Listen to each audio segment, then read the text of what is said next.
Hello नमस्कार, आप सभी का स्वागत है उत्तराखंड जी के वेरी इजी ट्रिक में। आज हम स्टार्ट कर रहे हैं पार्ट 8।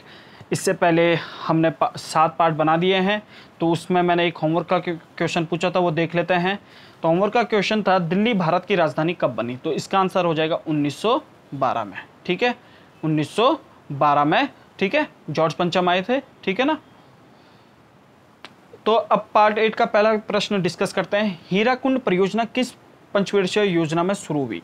तो इसका आंसर हो जाएगा फर्स्ट या सेकंड या थर्ड या फोर्थ। तो आंसर हो जाएगा फर्स्ट में। ठीक है, फर्स्ट पंचवर्षीय योजना में 3 बहुउद्देशीय नदी परियोजना चली थी। कौन कौन सी? पहली थी हीराकुंड, ठीक है। दूसरी हो गई दामोदर, ठीक है, दामोदर। और थर्ड हो गई भाखड़ा नागल, भाखड़ा नागल। ठीक है, भाखड़ा नागल। ठीक है ना, समझ में आ गया। पहली पंचवर्षीय योजना 1951 से 56 तक चली थी। ठीक है ना, 56 तक चली थी। समझ में आ गया इतना भी। जो हीराकुंड है वो किस नदी पर है? वो है महानदी पे, दामोदर नदी पर। और भाखड़ा नागल सतलज नदी पर है। ठीक है। और क्या हुआ था, ये किस मॉडल पर आधारित है? पहली पंचवर्षीय योजना हैरोड डॉमर मॉडल पर आधारित है। ठीक है, हैरोड डॉमर मॉडल पर आधारित है। कौन सी? प्रथम पंचवर्षीय योजना। और क्या काम हुए थे प्रथम पंचवर्षीय योजना में?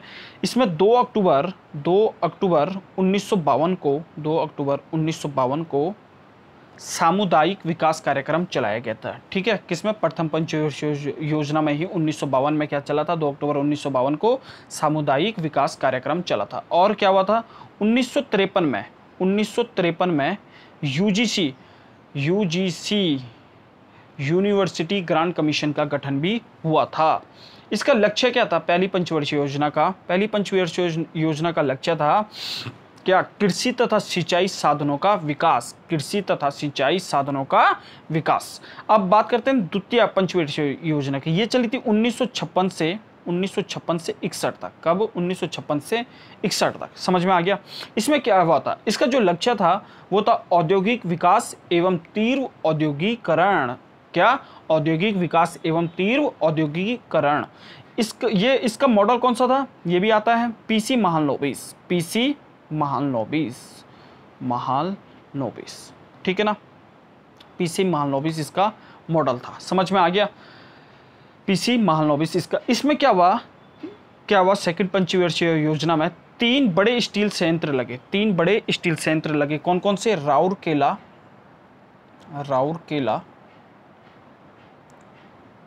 और भिलाई और थर्ड लगा आपका कौन सा? दुर्गापुर। ठीक है, राउरकेला कहाँ है? उड़ीसा में। भिलाई छत्तीसगढ़ में है। ठीक है, और दुर्गापुर वेस्ट बंगाल में है। ठीक है ना, समझ में आ गया। कभी कभी एक क्वेश्चन पूछा जाता है, ठीक है, इंपॉर्टेंट है, कि किस देश के सहयोग से इन स्टील संयंत्रों की स्थापना की गई? तो इसके लिए एक फॉर्मूला है, आप याद कर सकते हैं। वो भीरू राज दुबे है। ठीक है, तो वो से आ गया बोकारो। मैं यहाँ पर पूरा नहीं लिख रहा हूँ, ठीक है, जगह की वजह से बोकारो लिख रहा हूँ मैं। ठीक है, बोका लिख रहा हूँ। भी से आ गया भिलाई। ठीक है, बोकारो का है झारखंड में। ठीक है, भी से भिलाई आ गया। रू से आ गया रशिया, रूस। ठीक है, रा से आ गया राउरकेला। ठीक है, और जौ से आ गया जर्मनी के सहयोग से लगा था। ठीक है, दू से दुर्गापुर और बौ से ब्रिटेन। तो बोकारो और भिलाई लगा किसकी? रूस की मदद से, राउरकेला जर्मनी की मदद से, और दुर्गापुर ब्रिटेन की मदद से लगा था। इतना याद हो जाएगा। समझ में आ गया। ठीक है ना, ये तो द्वितीय पंचवर्षीय योजना की बात। ठीक है ना। अगला है थर्ड पंचवर्षीय योजना। तो ये कब से कब तक चली थी? 1951 से 56 पहली, 56 से 61 दूसरी। तो ये चलेगी 1961 से 66 तक।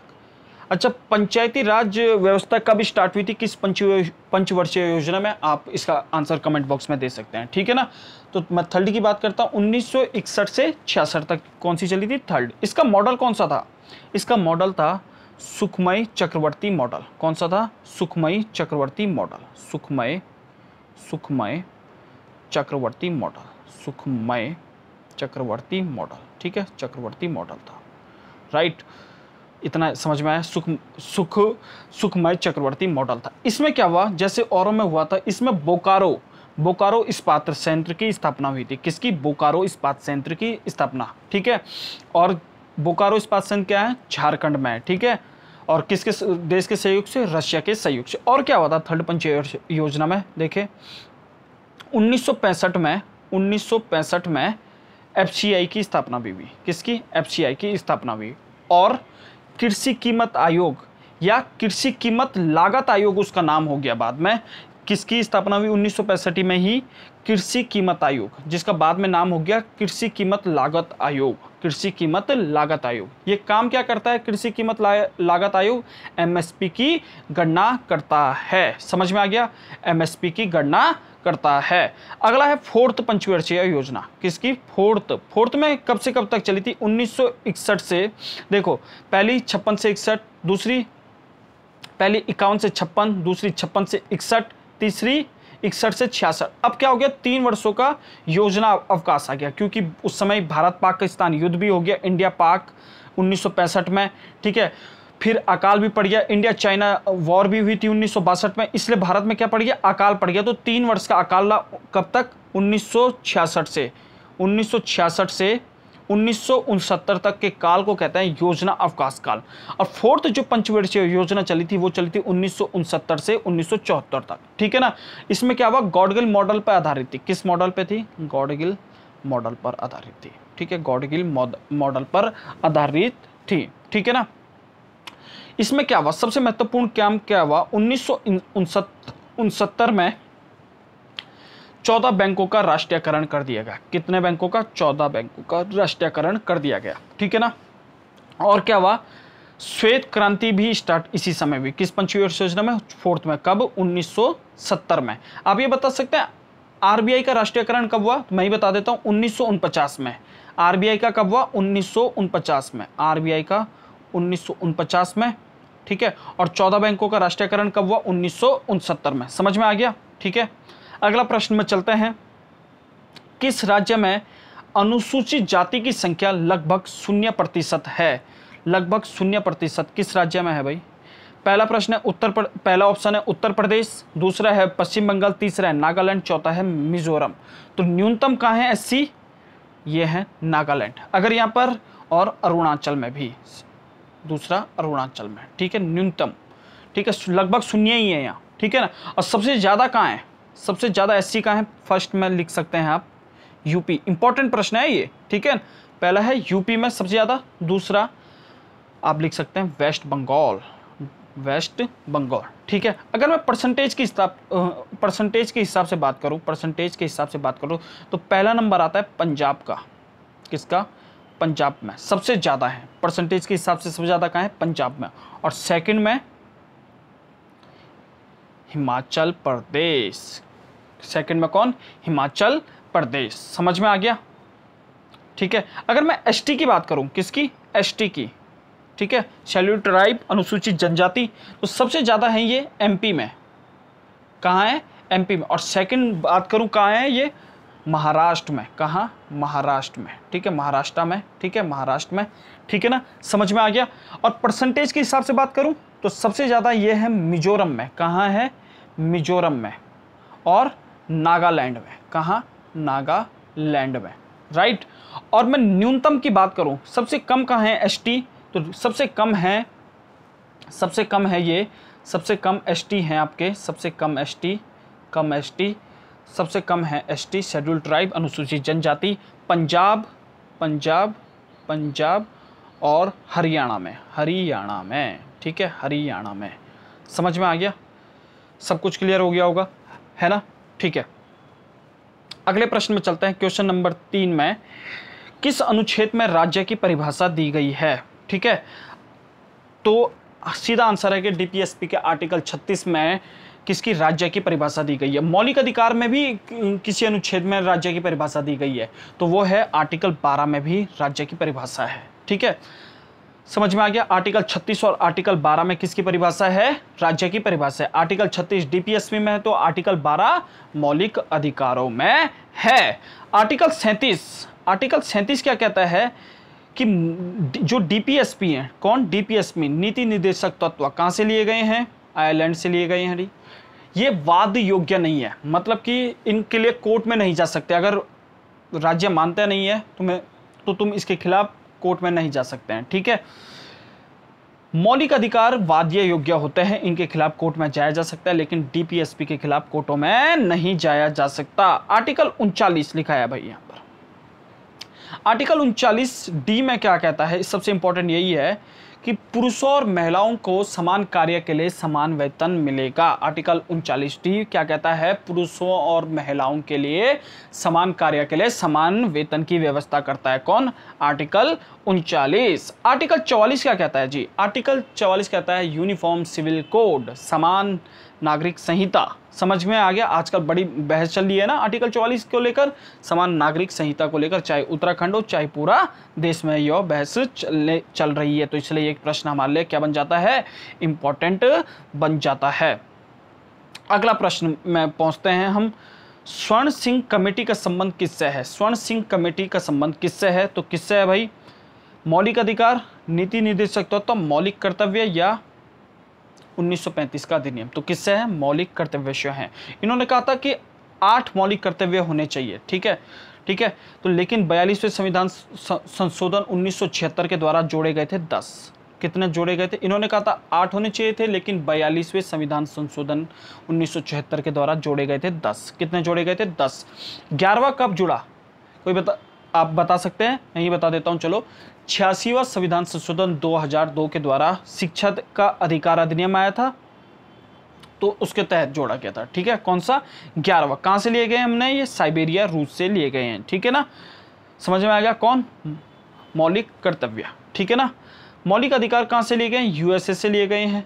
नीति निर्देशक तत्व डीपीएसपी आयरलैंड से लिया गया। इतना समझ में आ गया होगा मौलिक कर्तव्य, ठीक है। 86वां संविधान संशोधन इंपॉर्टेंट है, ठीक है ना।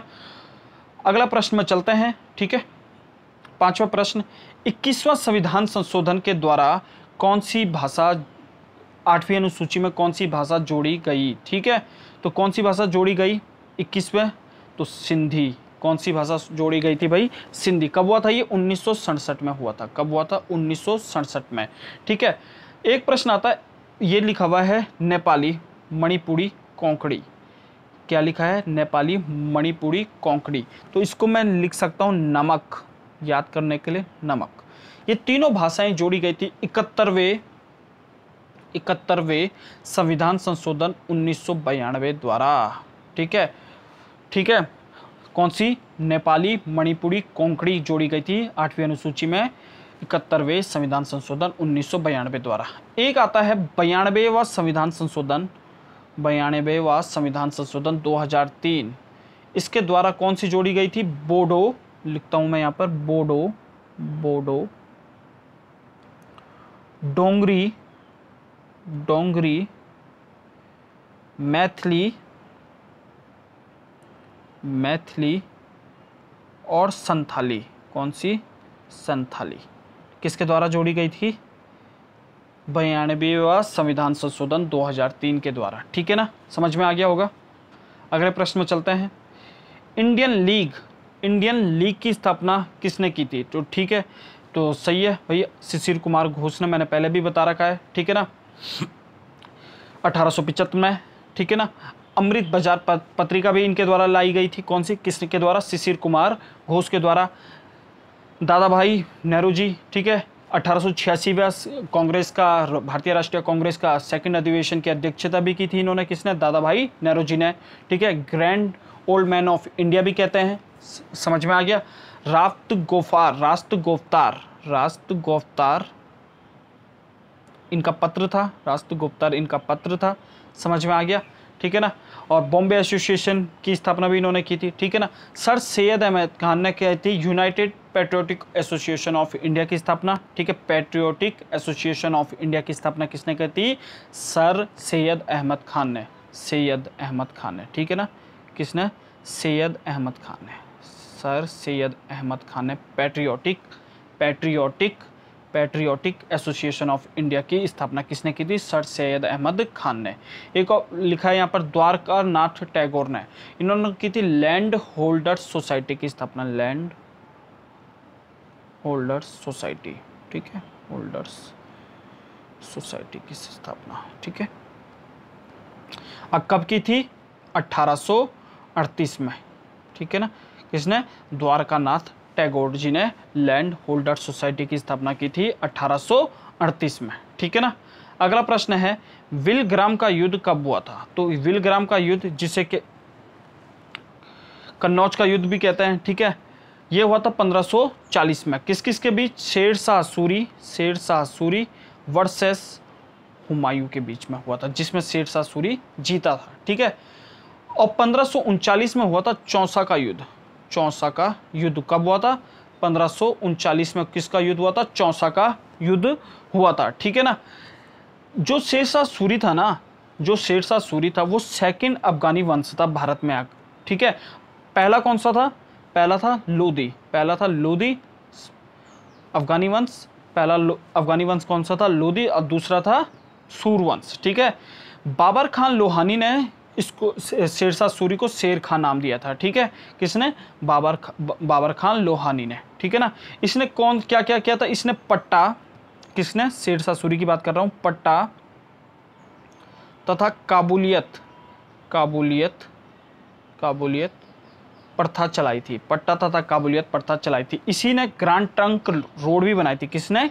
शेरशाह सूरी ने। कौन सी रोड? ग्रांड ट्रंक रोड भी बनाई थी। इसका मकबरा कहाँ है? सासाराम बिहार में। कहाँ है? सासाराम बिहार में इसका मकबरा है। समझ में आ गया इतनी बात, ठीक है ना। 1555 में सरहिंदी का युद्ध हुआ था। किसका युद्ध? सरहिंदी का युद्ध हुआ था। सरहिंदी का युद्ध हुआ था, जिससे हुमायूं को वापस दिल्ली में अपना सिंहासन मिल गया था, ठीक है ना। अगला प्रश्न देखते हैं। अंग महाजनपद की राजधानी थी, ठीक है, तो कौन सी थी? क्या चंपा थी, क्या श्रावस्ती थी, क्या उज्जैनी थी? तो अंग की थी चंपा। क्या थी? चंपा, ठीक है। श्रावस्ती किसकी थी? श्रावस्ती थी कौशल की।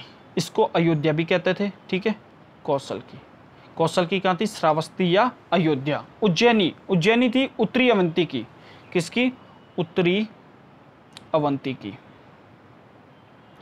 ठीक है। और दक्षिणी अवंती की राजधानी थी महिष्मती। दक्षिणी उज्जैनी की कहाँ थी? दक्षिणी उज्जैनी की महिष्मती।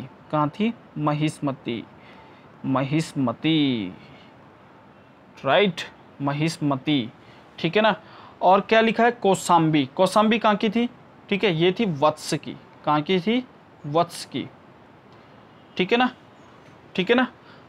इतना समझ में आ गया, ठीक है। अंग महाजनपद की राजधानी कहाँ थी? तो आंसर हो जाएगा हमारा चंपा। कहाँ थी? चंपा, ठीक है। अगले प्रश्न की ओर चलते हैं। केंद्रीय आलू अनुसंधान संस्थान कहाँ है? केंद्रीय आलू, तो ये हो जाएगा हमारा सिंपल सा क्वेश्चन है, शिमला में, ठीक है।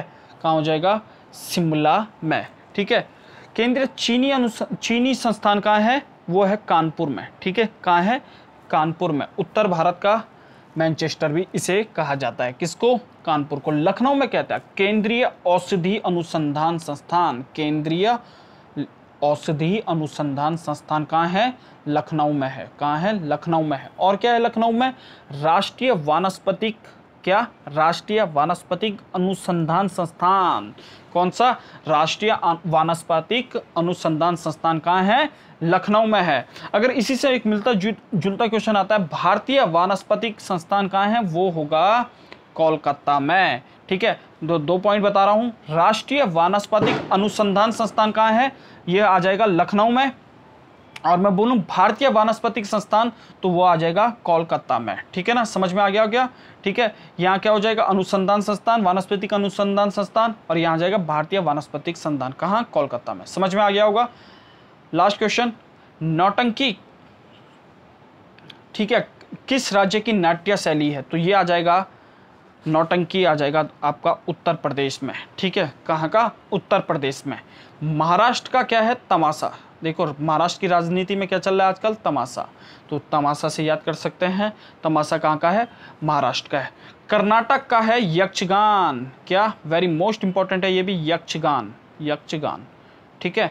और यहाँ पर एक मध्य प्रदेश का लिख दो, माच नाट्य शैली है, ठीक है, ठीक है, क्या, माच। कुडियाट्टम होती है केरल की, कहाँ की, केरल की, समझ में आ गया, ठीक है। तो लास्ट क्वेश्चन हो गया हमारा। तो अब होमवर्क क्वेश्चन की बारी आती है। होमवर्क का क्वेश्चन है, संपत्ति का अधिकार किस प्रकार का अधिकार है, ठीक है। न्यायिक अधिकार है, मौलिक अधिकार है, किस प्रकार का अधिकार है, ठीक है। आपको होमवर्क में ये बताना है कमेंट बॉक्स में। अगर आपको वीडियो अच्छी लग रही है तो प्लीज़ लाइक कीजिए, कमेंट कीजिए। आप सभी का धन्यवाद।